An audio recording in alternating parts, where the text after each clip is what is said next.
Hello and welcome to the Food and Beverage Leaders Podcast. I'm Andy Barr, owner of Barr Transportation. We're so glad you joined us today.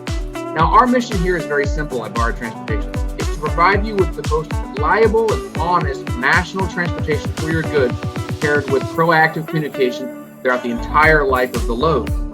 Now, this podcast is designed exactly for you. It's for sales managers, produce managers, logistics managers, traffic managers, the entire C-suite, anyone else who really wants to perform at the top of their game in this global food and beverage industry.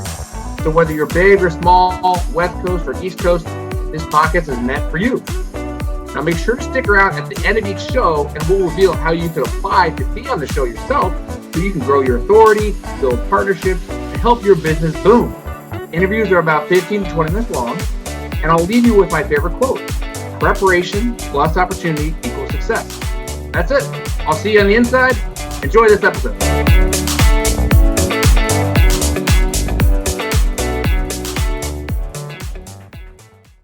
All right, welcome back, everybody. Today we have George Weaver IV with us with Westfield Farms. George, thanks for joining us. I'm super excited to have you on today. Absolutely. Very excited to be on. This is awesome. Hey, I understand you have your own podcast too. So podcaster, let's make this happen. That's right. Super excited. Actually, first time to guest on a show. So, hey, it's new for me. So this is awesome. Used to sit in your seat. So this is good. Okay. Well, hey, just sit back, man. Relax. Hey, sounds good. So George, tell me, there's people who are parts of families that have businesses, and yeah, you can go off and do your own thing, or you can, join the family business. What was your path? What was your decision to your path? I guess what I'm trying to say is, why did you choose to join the family business, and how did you choose? Sure. Yeah. So some of it is obviously you're kind of, I guess, grown into that, if you will. I grew up and I'm still currently living on the home farm here in Lancaster, Pennsylvania. So literally everything, majority of what we do happens 100 yards from my house. So growing up in that and going with my father to B2B shows and, running the booth at 10 years old and just, working alongside of him, definitely there's not much there's a part of that will never leave you, if you will. Right. And that's kind of just growing up in that. And not only with me being George IV, if you will, my father's George as well. So it was kind of this thing of like exchange, this kind of where dad would always throw it at me type of thing, where it's like, oh, here's George, he'll take it, and I'm like a little kid. And it was always kind of like the joke, you know what I mean? Mm-hmm. And so growing up in it, I guess I just never thought twice, right? I liked it. I enjoyed it. And obviously as you get older and as you, look at what's your plan for life and everything, I guess I'm at the place where it's not like I'm saying I'm gonna be here the rest of my life type of thing, but it's definitely felt like a very good path forward. I've had a lot of opportunities, and it's been so awesome just getting behind dad, as he's kind of had this vision, and he has such a long-term perspective in mind when he's running his business, and to be able to get behind him in that and be like, hey, this isn't just a job, we're impacting people every day, and be able to help him in that has definitely just been awesome. And I've been enjoying it and I love it. And it's not just a job, it's more than that. So that's what matters. No, that's so awesome, because you can go get a job, right, and work for a company, but if you have the privilege to an opportunity to work for your actual family company, it's like, okay, your dad's perspective, this is not going to be just for right now. This is, George, for your kids. And then,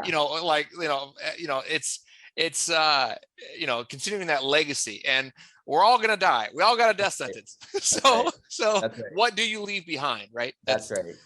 Yeah. Very important. And it definitely shapes your perspective every day on how do I live my life today, that no longer, doesn't just impact me, obviously, because that makes a difference. You want to make wise decisions now, but what's going to impact the future, not only and for us is specifically to food, right?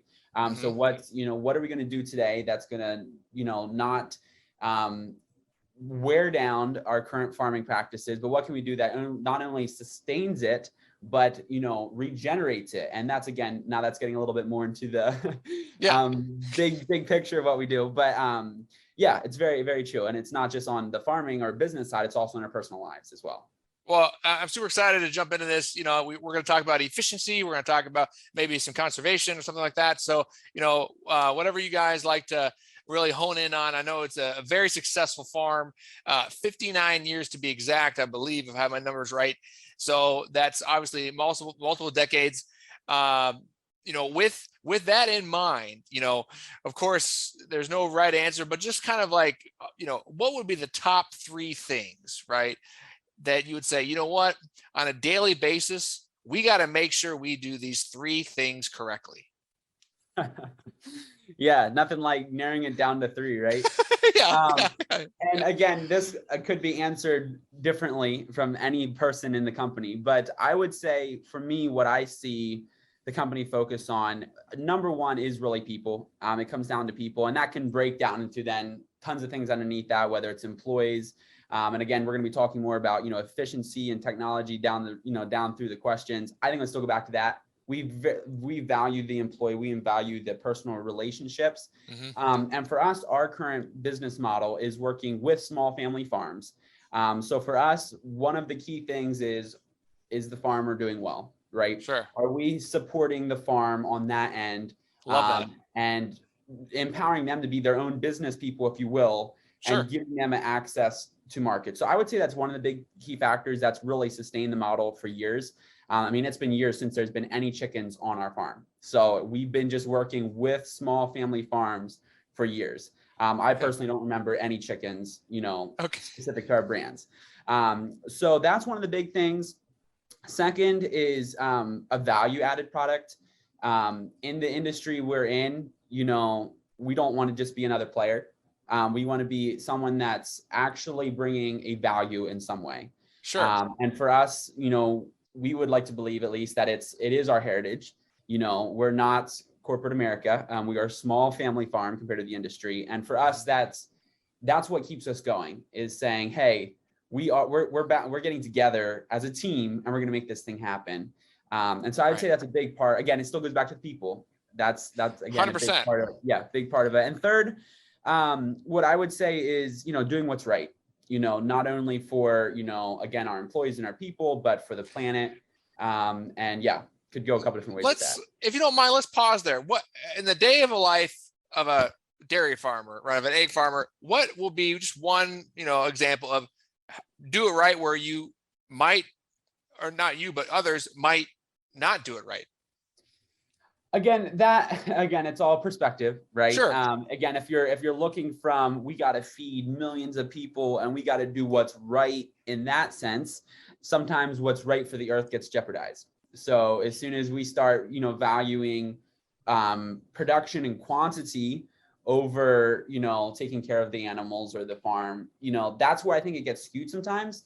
For us, it's more, again, obviously, we are more of a niche in product specifically, and our values are very niche.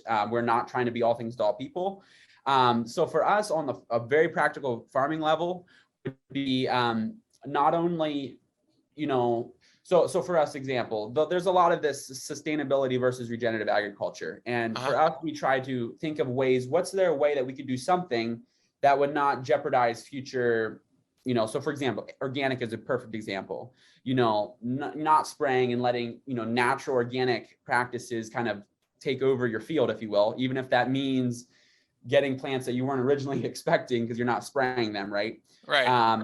Something like that would be a way where we're saying, hey, in the end, will we be better off with a better yield and a better production 5, 10, 15, 20 years down the road because of a decision we made today? Yeah, because I don't know, but having a million chemicals around can't be good for some things. Yeah. And then that passes on through to eventually too. And it's like, how can we work that back and, do things that will, impact the earth more, of just to bring it back to that healthier soil. Because I think the soil is a big part of a lot. Again, I go all sorts of directions with this, but if we can, and for us, we impact the soil because we have chickens on it, right? So, with the chickens being outside and having that farmland that we kind of gets to participate in, we try to take it seriously. Okay. All right. And let's say you're like, man, what's that one thing that I wish we would have known? Like starting out, like I know it's been, started earlier in your family, but have you talked to the rest of the family? Like, you know what, starting out, like it would have been nice to know that this one thing does that, Wow. I think the day we know that, because I think it's one of those things that it's continually evolving. If my great grandfather, George Weaver the First, if he would have knew what it'd be like today, he might have never jumped in for all you know. Right? No, you have a great point. Entrepreneurs, it's almost a blessing that they are a little bit naive, because if they knew how difficult it was, they'd be like, no way, I'll go get a normal, W-2. Exactly. And I think that's how it is for even us in our personal lives, is like, if we would know what the future holds, we'd be scared. Right. And that's where we just need to walk every day. And I think that's what my father and grandfather and great grandfather did, was they walked every day, obviously with purpose and with a legacy and, not just that day in mind, but at the same time, it was, what decision can I make today? And if you look back over the history, we've changed, we've been everything almost. I mean, we've had the caged birds when that was the right thing to do, right? We've had the, free range back in the day, and we kind of went full circle on a lot of this stuff. And that was because each one of them were literally trying to take what's happening today, how can I be the best steward of what I got right now? And so looking back again, I don't know that they'd change anything. They were, I believe their hearts were in the right place all along, and I believe that's where they want to go moving forward. So well said. As they say, think in 10-year decisions. So, if this is going to matter in 10 years, do it. If it's not, possibly reconsider. As far as technology goes, everybody wants to be as profitable as possible. And of course there's prioritizing, okay, what's good for the earth and, mass production and stuff like that. So what type of, of course you do want to be efficient to a point, right? So what type of technology do you use that you're excited to share today? Yeah. So again, technology in our industry is very vital. I mean, it's needed, especially at any size volume. At the same time, we would say that we try to put people over profit. So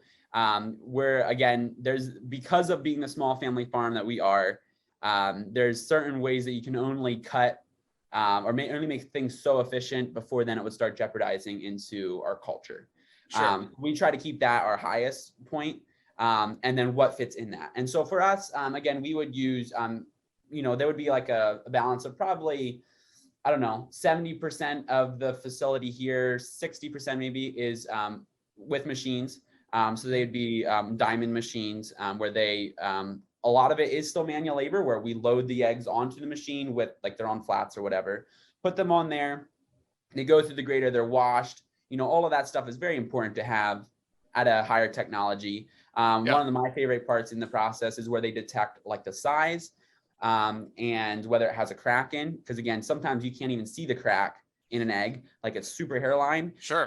And that is actually, to be able to figure out the crack is actually a sound wave that is hitting the egg, and the pitch difference will say whether or not the egg has a crack in, or so that's again a piece of technology that is kind of beyond me, that gets to be part of that process, which is pretty awesome.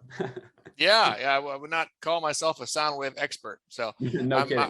My ears are good, but okay. So all right, so that's good. That's good to know that you've got some great technology to identify errors and bumps and be able to sort. But again, like you said, really, you're a family-owned business. Partner with the community farms and people above all else, and that's it's kind of nice to hear, because you always hear about the big guys, and it's kind of nice to give some positive press out there, as I say. So there you go. Yeah. And for us, it's just, again, we're always looking for ways of how can we cut costs, how can we be more efficient. But because of the culture and the workforce we have around here, we're incredibly blessed with an incredible workforce, incredible team that are here. They're diligent, they're plugged in. We've had people here for years, longer than I've even been born. There's been people here, and they're just like in this thing, and they're like, nice. We love it.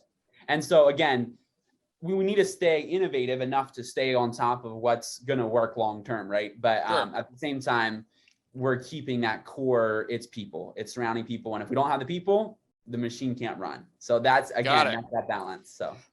And as you zoom out, like let's kind of take a step back and zoom out. So 10,000 foot level, what's going on in the industry? Like, are people excited about it? Are companies starting farms? Are they saying, you know what, this is not worth it, I'm leaving? Are big guys swallowing up little guys? What's the 10,000 foot level look like? I would probably say all of that. Okay. Okay. It's a very, very interesting market, and I'm sure there's a lot more competitive markets, but to me, it feels like one of the most competitive markets. In the last 5 years, there's been a lot of movement happening in the space, because, I think most importantly is a lot of consumers, are realizing that an egg's not just an egg. Right. There's so many different kinds, especially once you get into the animal welfare side of things. Right. There's huge gaps in differences between a 99-cent eggs and a dozen, like our eggs that would maybe sell for $4.99 to $5.99, right? There's a big gap in what happens to that egg up to that point. And I think as people are becoming aware of that, the space at large, yes, there's new players coming in. Most of them don't know what they're getting into, probably, Right. just in the sense of how competitive it is. Also, the space is demanding local at the same time. They want family farms. So that's, I think, where those entrepreneurs are seeing that opportunity, like, oh, they want local, let's go. Yeah. Yet they realize that that's kind of maybe for that specific market and it's not a national level. Sure. At the same time, a lot of our competition is being backed by private equity. It's happening, feels like all the time. A lot of family-owned companies that my father would have grew up, knowing the other company and stuff like that, they're being bought out by private equity. One of our biggest competitors went Wall Street this past year. Things like that are happening pretty often, more than we, even thought might happen, right? And so I think that's also created an opportunity for us, as being in the space for a very long time, probably one of the top 5 to 10 nationally as far as length of time being in business. And so that again brings a sense of security, saying, hey, we've been blessed so far. How does that look going forward? At the same time, I think retailers and consumers want to see that. They want to see some of those brands that aren't being backed by equity as well. And so I feel like there's kind of that balance. So it's that eloquent dance, if you will. Absolutely. Yeah, no, that makes sense. And we're going to pause again too. Talk about Westfield. Like, what's your reach as far as distribution and, kind of some different types of eggs that you offer?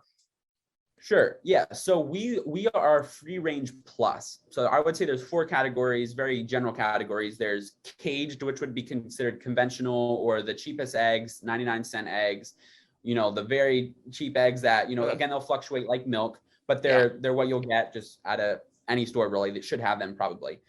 So that's called a caged egg. Huge 100,000 bird farms, very big, very corporate. Hens never see the outdoors or next to never, right? Then there's cage free, which is probably one of the most deceptive labels, because cage free would mean, oh, it's probably going outside. Well, not necessarily. It's not in specifically a battery cage, but they're still in barns with no access to the outdoors. So that would be like a cage free. And then free range would be still can be the larger barns, right? But they all have to have 2 square foot of indoor and outdoor space, or around that measurement. So they do have outdoor space and can go out, as they desire or whatever. And then pasture raised would be significantly smaller farms, at least for us, not the whole industry, but for us, it's very small. It's more like hobby farming, really. And a lot of our the eggs are gathered by hand, in those farms. It's small stuff. Sure. But again, you're going to pay for that, right? So there's a core consumer that likes that. So that's kind of the big overview of the different ones. As far as where we sell, it's pretty much up and down the East Coast right now. But as we speak, there's expansion opportunities happening west. We are hoping to be considered a national brand by the end of this year. So we have some very outstanding, quick things in action. And my father also owns a logistics company, which I think I spoke to you as well about. And they're, kind of on board with us and helping us kind of with that expansion. So. Excellent. So it sounds like some exciting expansion is happening soon. That's right. That's what we're hoping for. And what types of eggs do you produce? Yeah, sure. So we have two brands, Nature's Yoke and Utopia Hen Farms. Nature's Yoke is specifically free range, 100% free range, certified humane. We do an organic, a non-organic, and a omega-3. Again, a very core consumer there. And then Utopia Hen Farms is pasture-raised plus, right? So we have a duck egg, which has been a huge hit. People are like, what are duck eggs, right? So we've been selling duck eggs. It's been a very fun product to be able to have on the market. And then we do organic and non-organic as well as a soy-free. So Utopia Hen is very much our niche, responding to consumers. What do they need? How can we, fit this into a diet or a specific, path they're on right now? And so that would be the two brands that we do. At Westfield Egg Farm, we also do private packing as well. So there'll be some other brands and some store brands as well that we would work along with as well. Okay, so you do some private labeling and stuff like that. Right. So good deal. Let's say, so this podcast is for, food and beverage leaders across the nation, across sectors of the food and beverage space. So always want to have some macro wins that people can take away from the episode. So is there any sort of, let's say you're out there and you're in a different line of business, right? But you are that fourth generation, right? Any advice to him or her that you would like to share? It doesn't have to be anything, tremendous. So, but just, just anything that you feel like you want to share. Yeah. The first thing that comes to my mind is try as much as you can. I know I'm the Generation Z. I know how we think, but try as much as we can to learn from the past. Because again, it is an ever-changing market. What worked 10 years ago probably won't work today. But what's the reason and how did they get where we are today? I understand that if we use the same, mentality we had 10 years ago, we'd probably not get anywhere. We'd probably die, right? So we have to have some of that young, whatever innovation, to kind of keep this thing rolling. But at the same time, I think we can also get very caught up in ourselves. But it's all about us, right? And being able to somehow step away from that and say, but where are the people? How do we keep bringing the people that have worked forever, right? Here, how do we kind of take that and no longer, cut off what they had in the past? Because there is an incredible blessing and just a legacy that goes with that. If we can kind of somehow get behind it, even with our, pump and everything we get all, worked up about, if we can somehow channel that into empowering more people to get behind this. That's good. Learn from the past. Decide if it's the best game plan for the future, but try to learn from the past and whether you implement it or not is going to probably be on each case by case basis, but yeah, that's good. That's really good. So okay, well, yeah, I mean, these episodes are pretty sweet. They're pretty short and sweet. Any lasting final closing comments, anything like you want to share with as we wrap up? Let's say someone wants, I want to try some of those Utopia Hen eggs. There you go. First off, if it's not in your store and you want it, give us a call. We'd love to help you get into your local store.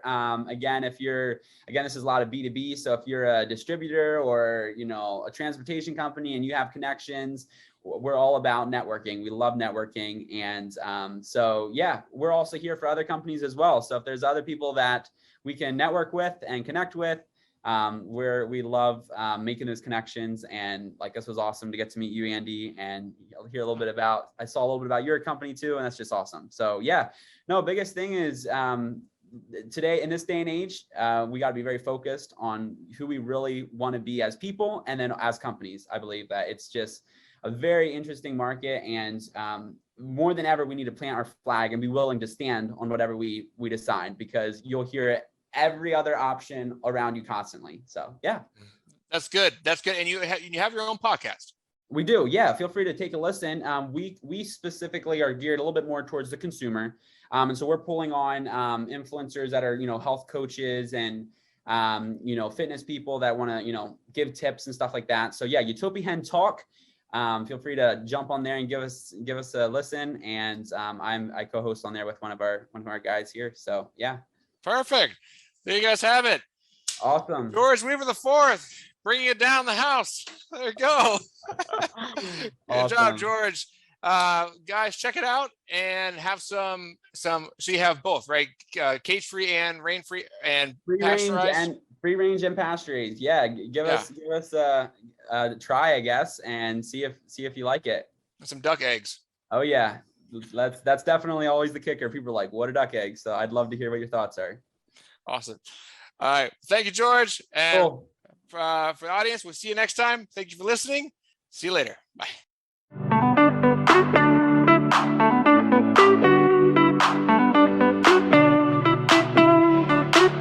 All right. Thank you for listening to the Food and Beverage Leaders Podcast. I'm Andy Barr with Barr Transportation. Now, if you are a successful leader in the food and beverage space, believe in your company, and want to share your story, really look no further. All you have to do is go to bartrans.com/podcast/apply to apply to be on the show. Lastly, if you enjoyed listening to our show, please consider sharing the link or a screenshot on your social media accounts. We want to help as many people as possible who truly believe education and discussion is where it all starts. Of course, if you know someone that would be a great guest, connect us and we'll explore to see if it's a good fit. Again, thank you for listening to the Food and Beverage Leaders Podcast. And as always, we'll leave you with our favorite quote: preparation plus opportunity equals success. Now go crush life, and we'll see you again soon.